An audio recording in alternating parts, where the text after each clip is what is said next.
Saudara-saudara, tema kita hari ini adalah penyembahan yang menyenangkan hati Allah. Di gereja di tempat saya biasa melayani saudara-saudara, di dalam tradisi gereja kami, para pengkhotbah juga adalah pemimpin liturgi. Jadi kami akan berdiri dari awal saudara-saudara untuk memimpin liturgi dari bagian ke bagian. Nah, suatu kali saya berkhotbah di gereja yang denominasinya kurang lebih sama dengan gereja asal saya.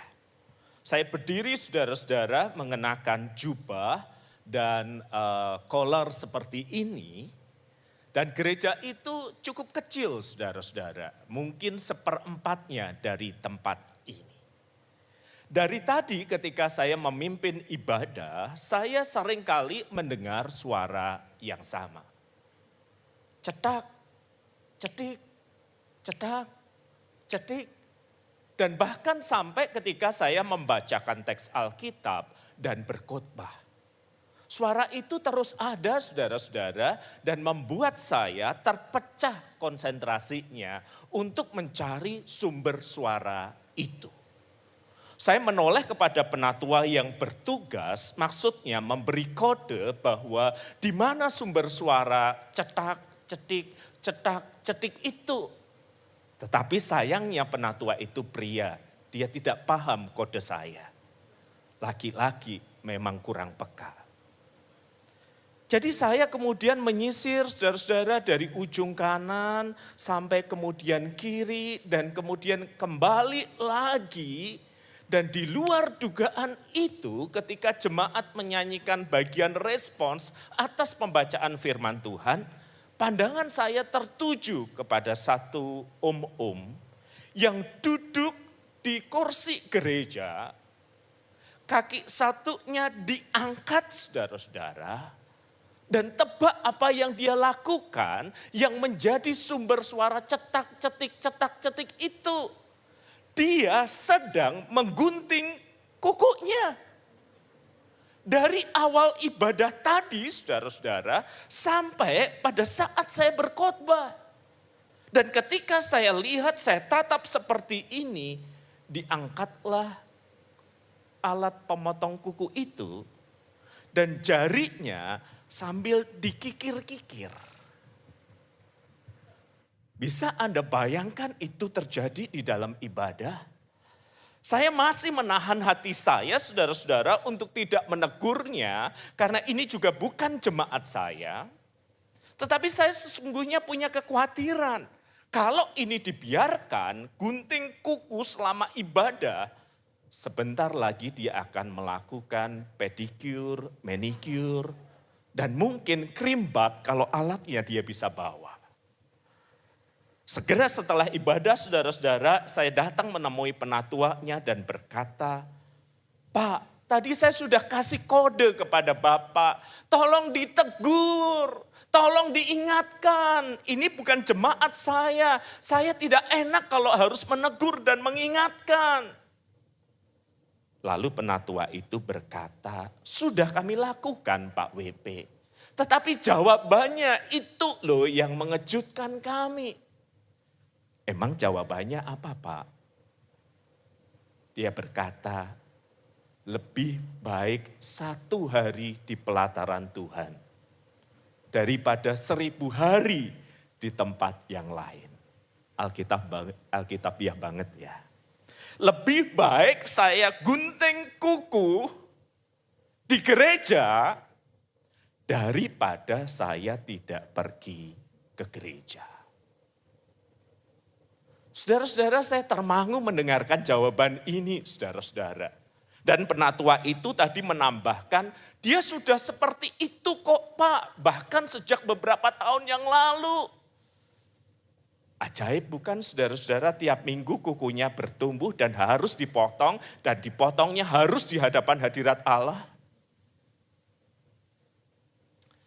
Ada banyak hal yang menarik ketika kita berbicara tentang penyembahan. Tetapi seringkali pada masa kini orang datang untuk menyembah dengan sebuah hati yang sebenarnya minimalis saudara-saudara. Yang penting saya datang, yang penting saya ikut apa yang saya lakukan ketika saya duduk itu, apa yang saya lakukan ketika saya berdiri itu hak saya. Saya yang memutuskan untuk datang, saya yang memutuskan untuk berada di tempat ini. Gereja sudah seharusnya berterima kasih kepada saya. Seringkali yang terlupa di dalam penyembahan dan ibadah kita, di tengah segala gegap gempita yang ada adalah bahwa Anda dan saya tidak hanya berdiri di hadapan para pemimpin pujian, Anda dan saya tidak hanya berdiri di hadapan para pengkhotbah, pemberita firman, tetapi Anda dan saya duduk dan berdiri di hadapan Dia yang kepadanya penyembahan itu kita naikkan.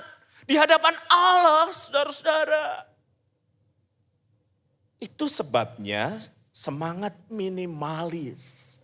Yang penting saya sudah datang. Entah saya mau gunting kuku, entah saya mau main game selama dalam ibadah, entah saya mau nonton streaming gereja yang lain. Apapun yang saya lakukan itu hak saya. Sepanjang saya tidak mengganggu kiri atau kanan, itu hak saya. Satu hal yang sering kali terlupa saudara-saudara adalah sebuah pertanyaan penting ini. Penyembahan seperti apa yang menyenangkan hati Tuhan? Kalau ibadah ini saya lakukan dan saya persembahkan kepadanya, pernahkah kita berpikir penyembahan seperti apa yang akan berkenan di hadapannya? Saya yakin penyembahan dengan semangat minimalis. Yang penting saya hadir Pak, walaupun saya potong kuku. Yang penting saya hadir Pak, walaupun saya sambil main game. Yang penting saya hadir Pak, walaupun saya streaming gereja yang lain bahkan. Yang penting saya hadir, yang minimalis ini tidak layak dipersembahkan di hadapan Tuhan. Yang kita tahu telah memberikan yang maksimal kepada kita di dalam Kristus anaknya. Mari kita periksa saudara-saudara penyembahan seperti apa yang menyenangkan hati Allah. Yang pertama saudara-saudara, penyembahan yang menyenangkan hati Allah adalah penyembahan yang membuka mata untuk melihat kehadiran Allah bahkan di tengah pergumulan hidup yang paling kelam sekalipun. Mari kita perhatikan teks Alkitab ini dari Yesaya pasal 6. Mari kita bandingkan dua ayat yang tertera di atas. Yesaya 6 ayat yang pertama, dalam tahun matinya Raja Uzia, aku melihat Tuhan duduk di atas takhta yang tinggi dan menjulang. Dan ujung jubahnya memenuhi bait suci. Perhatikan versi terjemahan Inggrisnya, yang ada satu kata yang sengaja ditegaskan dengan warna yang berbeda karena satu kata ini terlewat dalam terjemahan versi bahasa Indonesia tetapi ada dalam versi King James Version. In the year that King Uzziah died, I saw also the Lord sitting upon a throne high and lifted up, and his train filled with the temple. Dalam tahun matinya Raja Uzia, versi terjemahan bahasa Indonesia kita, aku melihat Tuhan duduk di atas tahta yang tinggi. Di dalam tahun matinya Raja Uzia, aku, versi King James Version, melihat juga Tuhan duduk di atas tahtanya. Saudara paham apa arti kata juga di situ? Sama seperti saya berkata, di ibadah ini saya melihat Pastor Irwan juga Ibu Jessica. juga memberi penegasan bahwa ada sesuatu yang lain yang saya lihat. Bukan cuman pastor Anda yang ganteng, ideal, tetapi saya juga melihat ibu gembala Anda. Juga memberi penegasan ada sesuatu yang dilihat. Dan di dalam bagian ini dijelaskan pada tahun matinya Raja Uzia. Siapa Raja Uzia? Raja Uzia bagi orang Yehuda adalah hero mereka. 52 tahun dia memerintah dan kesejahteraan bertambah. 52 tahun ia memerintah dan kerajaan berkuat dan berkuasa. 52 tahun ia memerintah, kemakmuran ada. Ini raja yang berhasil walaupun di akhir hidupnya dia jatuh karena tidak taat kepada Tuhan. Saudara bayangkan Anda menjadi rakyat Yehuda saat itu. 52 tahun kondisi Anda makmur, sukses, aman, perkasa sebagai bangsa. Dan kini raja yang dipuja itu mati. Perasaan apa yang mungkin muncul dalam situasi seperti itu? Orang akan bertanya siapa penggantinya? Apakah kita akan ada di dalam situasi hidup yang baik seperti dulu? Sudah 52 tahun semuanya bagus, penggantinya becus atau tidak becus ya? Terbayang ketakutan, terbayang kekhawatiran, terbayang ketidakpastian. Dan di dalam kondisi seperti itu, Yesaya berkata, di dalam tahun matinya Raja Uzia, sumber kekuatan kami, sumber kesejahteraan kami, sumber rasa aman kami, dan sekarang kami hidup di dalam ketidakmengertian dan ketakutan. Aku melihat raja di atas segala raja tetap di tahtanya.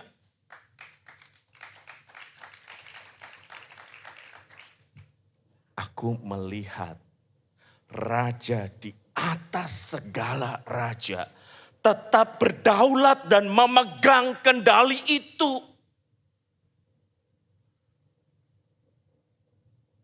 Inilah penyembahan yang menyenangkan hati Allah. Bahwa di dalam situasi hidupmu yang bisa saja tidak jelas, penuh dengan pergumulan yang tidak selesai, penuh dengan hentakan kehidupan yang mungkin mengejutkan, penuh dengan kehilangan. Dalam situasi-situasi yang bisa membuat kita gelap mata. Penyembahan membawa kita untuk melihat juga Kristus di tahtanya. Dan penglihatan itu memberi kekuatan dan penglihatan itu memberi keberanian. Beberapa menit sebelum saya ke mimbar ini, saya baca berita di belakang. Seseorang usia 30 tahun mati gantung diri. Diduga bukan karena patah hati, tetapi tidak kuat dikejar hutang online. Anda tahu apa yang terjadi? 30 tahun masih muda, masih bisa bekerja.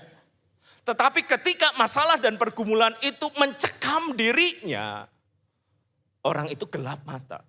Dan ketika orang itu gelap mata, maka kematian adalah satu-satunya yang dia lihat bisa melepaskan dia dari segala pergumulan yang ada. Tapi bagi kita orang percaya, di tengah gelapnya kehidupan yang mungkin kamu rasakan, penyembahan akan membuka mata kita untuk melihat bahwa Kristus tetap ada di tahtanya. Dan hidupmu tidak ditentukan oleh berapa besarnya pergumulanmu, ketakutanmu, kecemasanmu, tetapi hidup dan matimu ditentukan oleh Dia yang bertahta.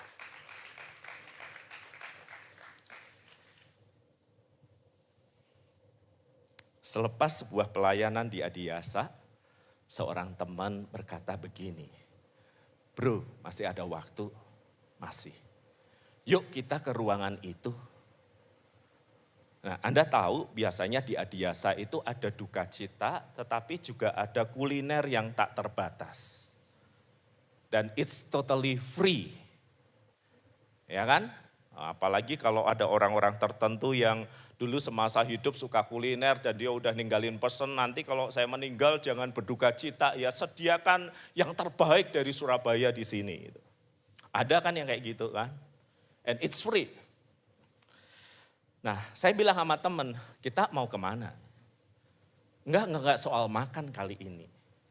Kesono yuk yang rame itu. Maka kami ke sebuah tempat, saudara-saudara, yang rame dan di tengah jalan kaki itu teman memberitahu. Ingat gak berita kecelakaan yang menewaskan seorang pelajar yang masih muda? Nah ini kedugaannya di sini. Ramai teman-temannya datang, semua menangis. Bahkan tangisan itu kami dengar ketika kami makin mendekat ke ruang itu. Dan kami berdiri mengikuti ibadah itu, pendeta berkhotbah, pujian dinaikkan, semua orang nangis. Dan kemudian keluarga berdiri untuk memberikan testimoni atau kata sambutan. Saya masih ingat apa yang dikatakan.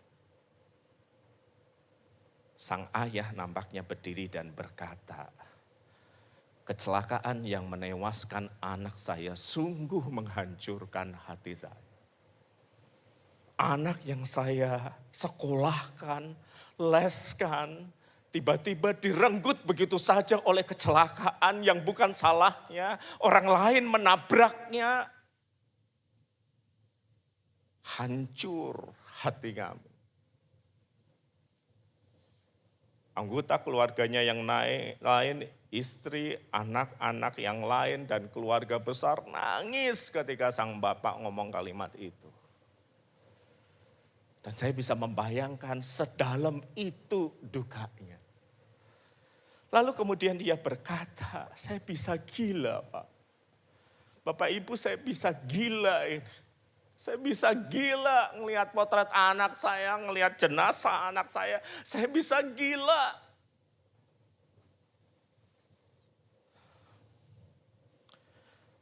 Ada satu lagu yang membuat saya tetap waras. Dan kami mau nyanyikan bersama lagu ini. Lalu terdengarlah pujian yang kita sangat familiar itu. Allah mengerti. Allah peduli. Dan ketika mereka menyanyikannya dengan air mata, dengan suara yang tidak terlalu indah bahkan, tapi kami semua juga ikut menunduk dan mengatakan dalam hati kami, ya Allah mengerti, ya Allah peduli, ya dia tetap di tahtanya. Sebab kalau kami tidak melihat tahta itu, maka apa yang kami saksikan, apa yang kita saksikan dalam pergumulan dan air mata akan menghancurkan kehidupan kita.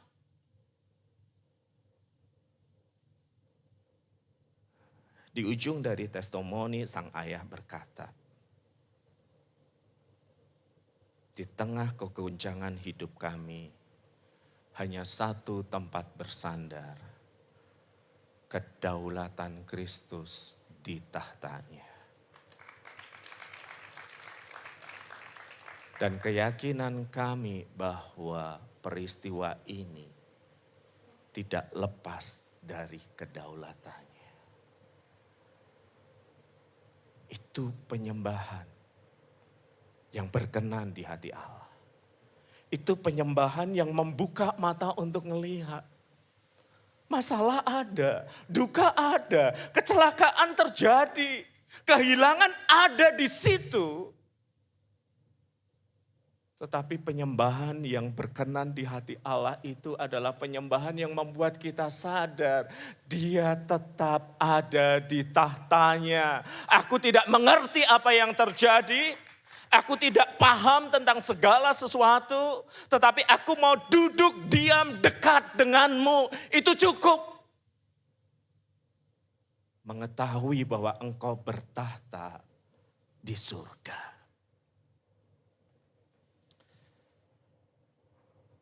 Penyembahan yang menyenangkan hati Allah ditandai dengan kesadaran akan kehadirannya. Bahkan dalam situasi hidup yang paling kelam sekalipun. Yang kedua, saudara-saudara, penyembahan yang menyenangkan hati Allah adalah penyembahan yang menyadarkan hati akan keberdosaan diri dan sekaligus anugerah ilahi. Yesaya 6 ayat yang ketiga berkata, dan mereka berseru seorang kepada yang lain katanya, kudus, kuduslah Tuhan semesta alam, seluruh bumi penuh kemuliaannya. Maka bergoyanglah alas ambang pintu disebabkan suara orang yang berseru itu, dan rumah itu pun penuhlah dengan asap. Lalu kataku, celakalah aku binasa, sebab aku ini seorang yang najis bibir dan aku tinggal di tengah-tengah bangsa yang najis bibir. Namun mataku telah melihat Sang Raja, yakni Tuhan semesta Allah. Saudara-saudara, ini sebuah pemandangan akan hadirat Tuhan, di mana para malaikat itu berseru mengatakan tentang atribut Tuhan yang utama, yaitu kekudusannya. Kudus, kudus, kuduslah Tuhan semesta alam, seluruh bumi penuh kemuliaannya, dan tempat itu bergoncang oleh suara orang yang berseru itu, penuh dengan asap, dan di hadapan kemuliaan Tuhan itu, seorang nabi loh saudara-saudara. Dan nabi ini bukan wong Surabaya yang suka meso, katanya begitu. Juga bukan orang Jawa Tengah yang ya sama saja tiap kultur itu ada budaya gampang mesohnya. Ini seorang nabi yang menguduskan hidupnya untuk Tuhan. Itu masih berkata, celakalah aku binasa. Sebab aku ini seorang yang najis bibir. Itu kalau saya di sebelahnya Yesaya, saya akan bilang gini, bro, kamu aja menyebut dirimu najis bibir di hadapan Tuhan. Lah kalau kamu nabi najis bibir, aku najis apa gitu. Kalau kamu saja seorang nabi yang menguduskan hidupmu di hadapan terang kemuliaan Allah bisa berkata, aku ini najis dan aku tinggal di tengah-tengah bangsa yang najis bibir. Oh kalau bangsa udah jangan diurus deh, memang kayak gitu. Tetapi engkau seorang nabi melihat dirimu najis. Lah kita ini apa? Remukan rengginang ini apa? Tetapi saudara-saudara lihat, setiap penyembahan menyadarkan kepada kita tentang siapa diri kita di hadapannya. Aku ini najis bibir.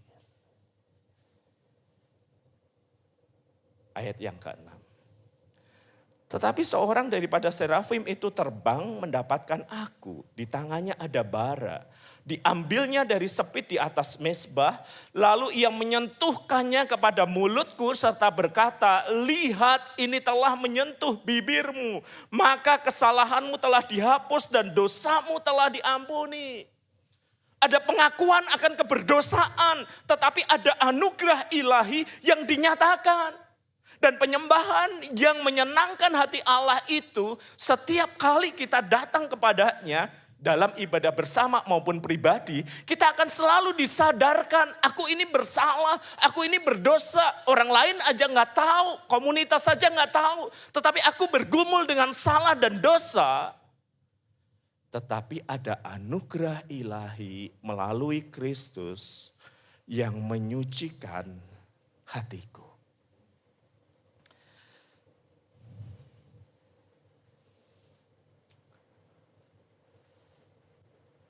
Hidup di asrama punya banyak dinamika. Ada orang yang tiap minggu spraynya ganti. Rapi. Ada yang sejak masuk kamar sampai Tuhan datang kembali, spraynya enggak pernah diganti. Dengan aroma yang macam-macam. Dan kami tahu ada seorang teman yang memang kurang bersih. Mau ngomong jorok nggak tega. Agak kurang bersih. Halus ya ngomongnya ya, Jawa Tengah soalnya. Dan itu menyebabkan teman-teman sekamarnya itu udah nggak kuat dengan bau yang ada di spray dan tempat tidurnya itu. Kan harus bersama selama 6 bulan ya saudara, 1 semester. Mungkin 3 minggu spray nggak diganti nggak masalah, tetapi 3 bulan, oh itu masalah. Tidak ada AC di ruangan itu, panas, keringat di situ, dan aromanya mulai kurang menyenangkan. Rekan sekamarnya ngasih kopi, dimarahin, jangan hambur-hamburkan kopi. Maksudnya kopi supaya aroma itu bisa sedikit hilang, tetapi teman itu nggak paham. Dan tiap kali teman itu ditegur dan dikatakan begini, spraymu itu loh lama nggak ganti, sudah abu-abu gitu, sudah kecoklatan. Dia selalu berkata, memang dari awal warnanya kayak gini. Nah sekarang pertanyaannya untuk Anda, kalau itu adalah teman sekamar Anda, dan Anda yakin banget dulu warna spraynya itu enggak abu-abu, dengan coklat dan pulau-pulau yang ada di dalamnya. Bagaimana Anda meyakinkan bahwa ini itu kamu jorok. Ini bukan motif, ini bukan model, ya memang kamu gak bersihan. Tiap kali kita ngomong, tiap kali kita bicara dia bilang enggak kok, ini memang warnanya gini kok. Nanti seiring waktu juga jadi abu-abu dengan penuh banyak coklat gitu ya. Sepertinya spray ini punya kemampuan berkembang untuk menghasilkan motif-motif tertentu gitu. Sampai seorang senior student kakak kelas kami punya ide yang baik. Anggap saja ini lapisan spray yang di luar ya. Saya ingat teman saya, teman baiknya dia warnanya putih, sekarang sudah abu-abu kecoklatan gitu ya. Diletakkan di tempat tidur kayak gini kan. Bagaimana kami meyakinkan dia bahwa ini bukan warna aslinya. Dia lupa sesuatu saudara-saudara. Apa? Spray itu kan kemudian ditekuk masuk kasur kayak gini kan. Ujungnya kan. Bahkan kalau sebagian orang pengen dimasukkan lagi ke dalam.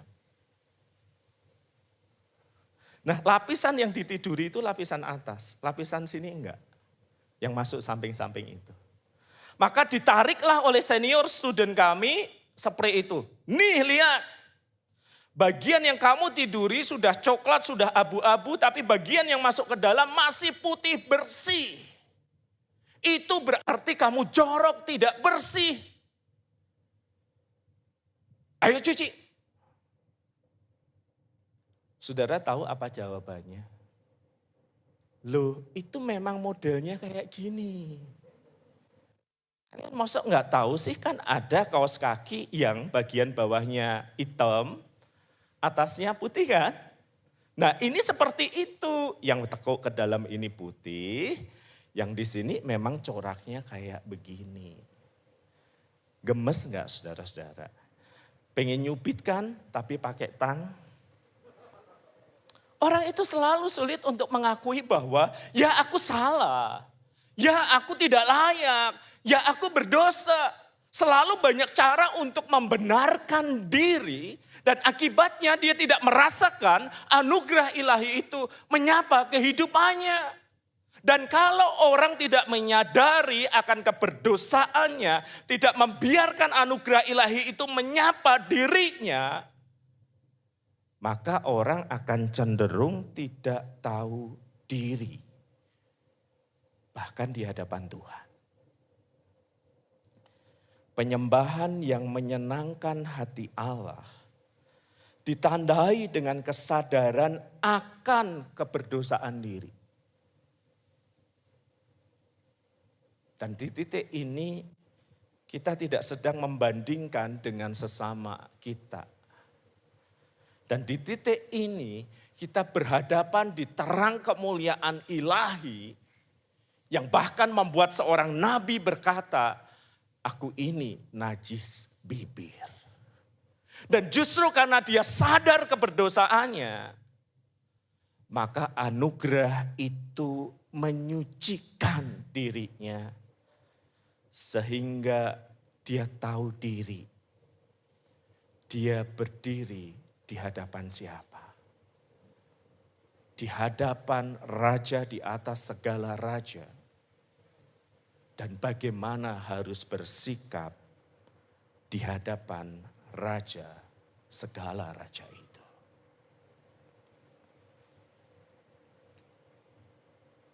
Yang ketiga,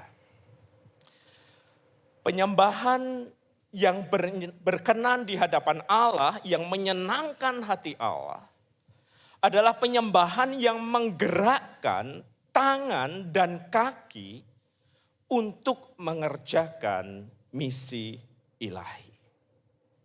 Mari perhatikan saudara-saudara ayat yang ke-8.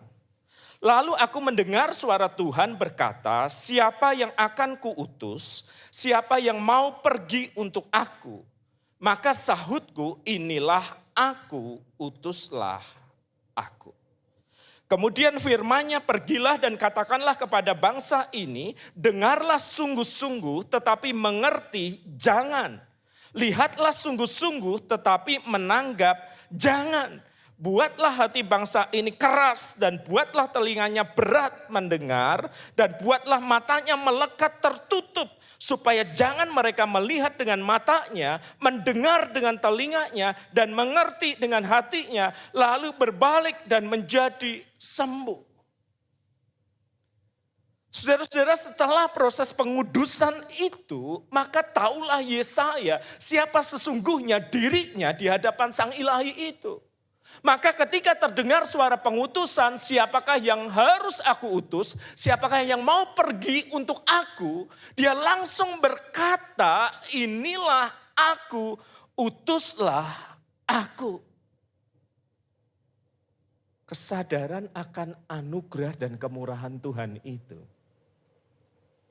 akan selalu menggerakkan tangan dan kaki kita untuk do something bagi kerajaannya. Tetapi orang yang tidak pernah disentuh, dijamah oleh anugerah itu, masih merasa dirinya layak, masih merasa dirinya patut, masih merasa dirinya cukup oke. Hidupnya itu hanya berpusat pada dirinya. Apa yang saya dapatkan yang dari ibadah? Apa yang saya dapatkan ya dari ibadah? Apa yang saya dapatkan ya dari ibadah?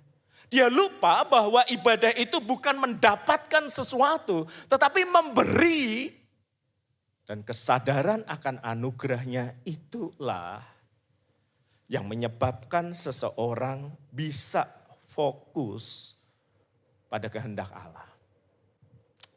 Saudara, ada catatan menarik di dalam Injil ya, ketika Petrus itu seorang nelayan. Anda tahu nelayan berarti hidupnya dari menangkap ikan. Nelayan beneran, saudara-saudara. Seharian dia bekerja, dia tidak mendapatkan ikan. Alkitab mencatat begitu. Seharian bekerja tidak dapatkan ikan.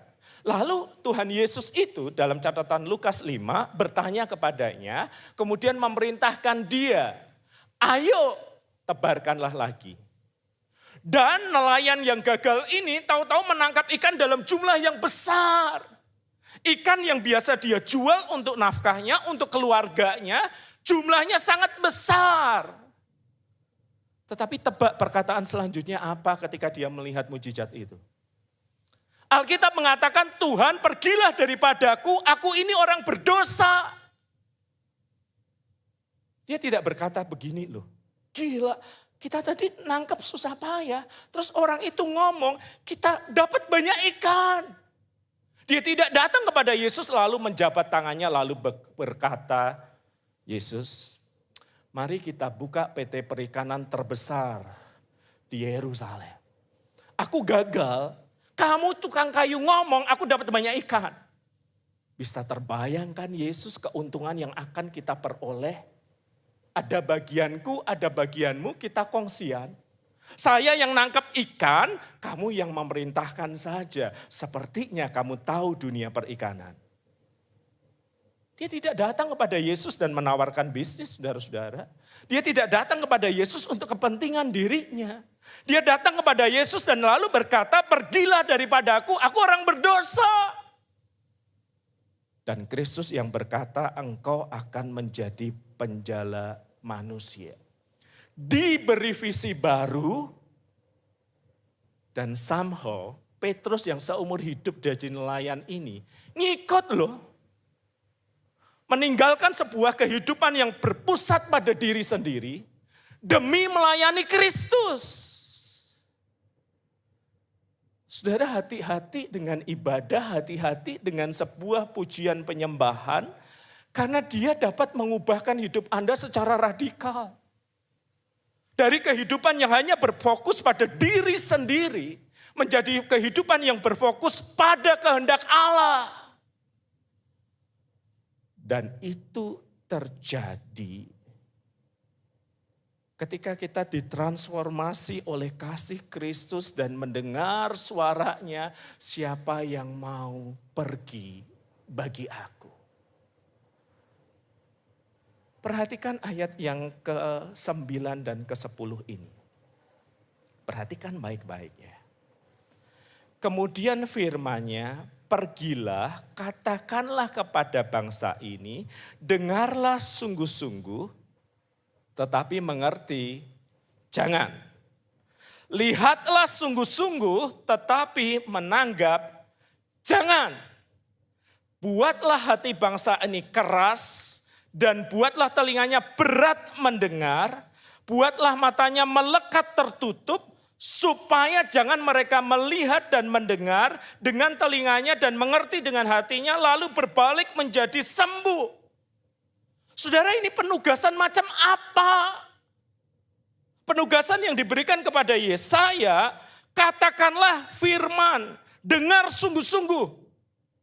Tapi kamu jangan ngerti.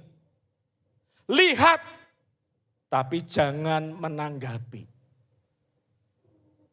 Buatlah telinganya berat, matanya melekat tertutup, jangan mereka melihat dan mendengar lalu percaya. Jadi dia diminta untuk memberitakan firman dan Tuhan sudah tahu bangsa ini menolak. Bangsa ini memberontak, tidak akan ada hasilnya. Tetapi Tuhan tetap minta dia memberitakan firman. Bakal ngerasa sia-sia enggak sih saudara? Kalau Anda diberi tugas seseorang, aja orang X berbicara. Tetapi yang memberi tugas itu sudah memberitahu Anda, tapi X nggak akan dengerin kamu. Pergi nggak? Atau pergi ke tempat X, tapi apa yang kita lakukan? Bro sis, kita ngopi aja ya, udah tahulah kalau dikasih nasihat orang jatuh cinta nggak akan mendengarkan. Bro sis, kita ngopi aja ya, selain orang jatuh cinta yang paling susah dinasehati adalah pendukung calon presiden tertentu. Percuma kita debat, kamu juga gak akan percaya, udah kita ngopi aja ya, tapi kamu traktir aku ya. Saudara, tugas macam apa ini? Tugas yang diberikan kepada Yesaya untuk berkhotbah, mengajar, tetapi hasilnya sudah diduga mereka menolak. Dan Alkitab tidak mengatakan kemudian Yesaya bengong lalu berkata, boleh nggak tadi di cancel ya. Saya sudah berkata ini aku utuslah aku, tapi setelah melihat job desk-nya Tuhan, batal ya, tolong yang lain aja. Tidak. Seumur hidupnya hingga kematiannya, dia setia dengan tugas itu.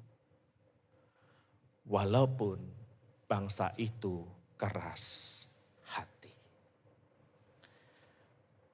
Penyembahan yang menyenangkan hati Allah ditandai dengan kesediaan untuk mengerjakan misi ilahi, kehendak Tuhan dalam hidup sehari-hari. Walaupun resikonya ngeri, tak terperi.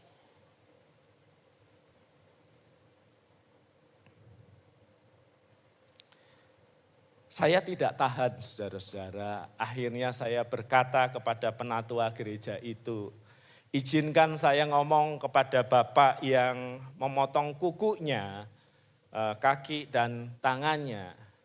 Izinkan saya bicara, mumpung orangnya di depan. Penatuanya bilang, Bapak mau potong kuku sekalian? Enggak, saya mau minta dikeramasin sekalian kok. Itu bukan sekedar potong kuku. Maka duduklah saya di situ dan saya berkata, Om, boleh tanya kenapa tadi Om potong kuku, tangan dan kaki selama ibadah? Jawabannya si Om ajaib. Situ siapa ya? Ya iyalah, saya setengah jam di situ berdiri.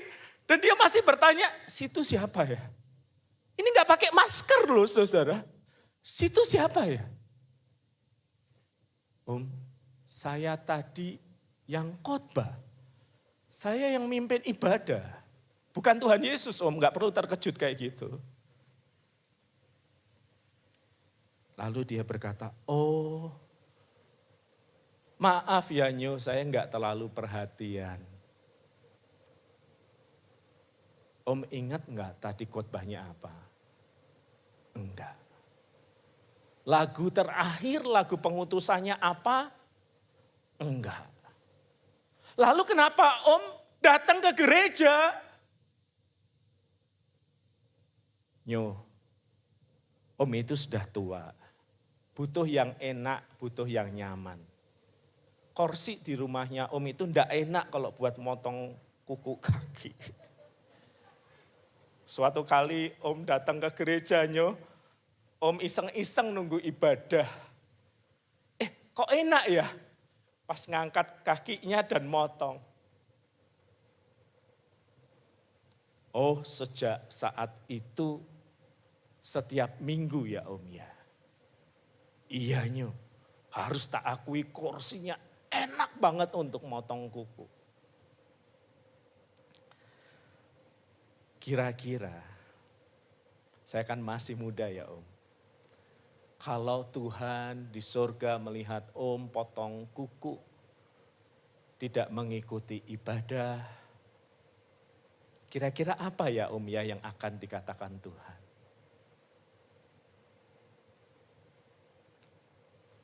Dan jawabannya lebih mengejutkan lagi. Wes Nyo, saya tahu situ pendeta, tapi gak usah ngomong Tuhan-Tuhanan. Tuhan itu jahat sama aku. Tuhan itu ngambil dan kemudian mengalirlah cerita kehidupannya.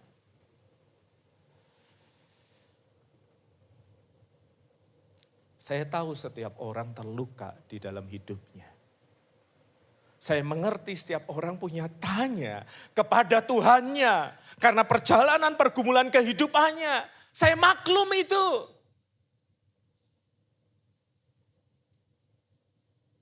Tetapi kalau kita tidak sungguh-sungguh menyembah, kita tidak akan mampu untuk melihat kehadirannya di tengah gelapnya situasi hidup kita. Kalau kita tidak sungguh-sungguh menyembah, kita tidak akan pernah bisa merasakan saya ini berdosa, bersalah, tetapi Kristus itu menebus dan sebuah kehormatan untuk ada di depan hadiratnya. Tetapi kalau kita tidak sungguh-sungguh menyembah kepada Dia, kita tidak akan pernah mendengar suara pengutusannya yang akan menyebabkan hidup kita tidak tertuju pada diri kita, tetapi bagi kerajaannya dan kemuliaannya. Karena itu datanglah menyembah. Arahkan pandangan pada Dia yang bertahta di surga. Arahkan pandangannya pada anugerahnya yang selalu menyucikan kembali. Dan buka telingamu untuk mendengar suaranya siapakah yang mau pergi bagiku. Dan jawablah, inilah aku, utuslah aku.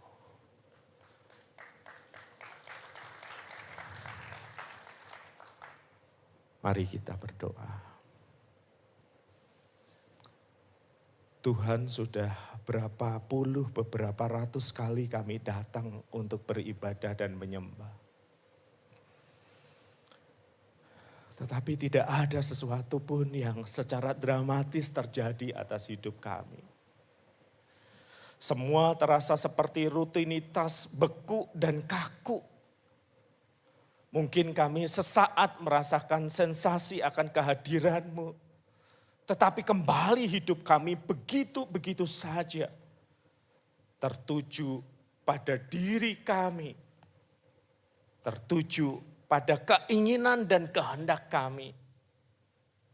Dan bahkan tertuju pada dosa yang terus kami hidupi. Kami menyembah tetapi kami mendukakan hati-Mu. Dan izinkanlah kami sekali lagi dengan cara yang benar. Menyembah dan menyenangkan hati-Mu. Melihat kehadiran-Mu di tengah semua gejolak kehidupan dan gelapnya hidup kami. Merasakan anugerah-Mu yang mengangkat kami kembali dari keberdosaan dan rasa putus asa. Dan mempertajam telinga kami untuk mendengar suara-Mu. Siapa yang mau pergi bagiku? Siapa yang mau kuutus? Dan biarlah setiap penyembahan kami mengarahkan kami pada tahta kasih dan karunia Allah. Pada anugerah dan penyucian Tuhan Yesus Kristus, pada kekuatan Roh Kudus yang menyertai kami untuk hidup bagi Tuhan dalam keseharian hidup kami.